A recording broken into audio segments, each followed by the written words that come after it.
Bonjour, c'est Quentin et Abel. Et aujourd'hui, nous allons vous parler du décret BACS et des certificats d'économie d'énergie. Pour faire simple, un BACS, c'est un système d'automatisme et de pilotage, communément appelé gestion technique du bâtiment. Il permet le bon fonctionnement technique d'un bâtiment d'un point de vue énergétique et économique. Les équipements concernés sont le CVC, chauffage, ventilation, climatisation, qui peuvent tout de même représenter 50% des consommations globales du bâtiment. Alors, bonne question. Il découle du dispositif éco-énergie tertiaire qui oblige les propriétaires de bâtiments tertiaires donc à la réduction de leur consommation énergétique finale par rapport à une année de référence à horizon 2025.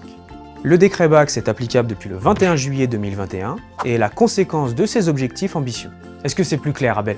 Très clair, Quentin. Cette obligation concerne les propriétaires de bâtiments tertiaires neufs ou existants disposant de systèmes techniques d'une puissance nominale supérieure à 290 kW. Et maintenant, Quentin, est-ce que tu peux nous expliquer les avantages de ces systèmes? Alors, il y a plusieurs avantages. Suivre et analyser les consommations énergétiques du bâtiment, adapter ces consommations aux besoins du bâtiment et de ses occupants, réduire les consommations énergétiques en fonction de l'activité et de l'occupation au quotidien, et enfin, sur le plan technique, anticiper les anomalies et réduire les délais d'intervention pour résorber ces dysfonctionnements. Il est possible de financer une partie, voire la totalité, des frais liés à l'installation d'une GTB grâce au dispositif des C2E, donc les certificats d'économie d'énergie, qui sont une aide gouvernementale en faveur de la transition énergétique et qui concernent principalement deux acteurs qui sont les obligés et les éligibles.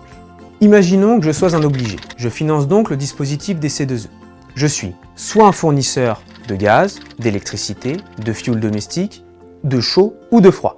Soit je suis un fournisseur de carburant. De mon côté, je suis éligible au C2E. Je suis donc soit une collectivité territoriale, un établissement public, un bailleur social, soit une entreprise du tertiaire marchand, soit un établissement du tertiaire non marchand.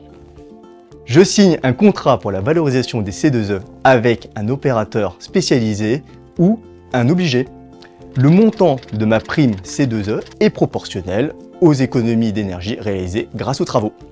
Depuis un arrêté du 29 octobre 2022, le dispositif coup de pouce permet de bénéficier de 50% des C2E pour l'amélioration d'une GTB existante, voire 100% d'une nouvelle installation. Il est donc important de retenir que l'installation d'une GTB peut être financée par les C2E, parfois même à hauteur de 100%. Et vous alors, vous en êtes où ?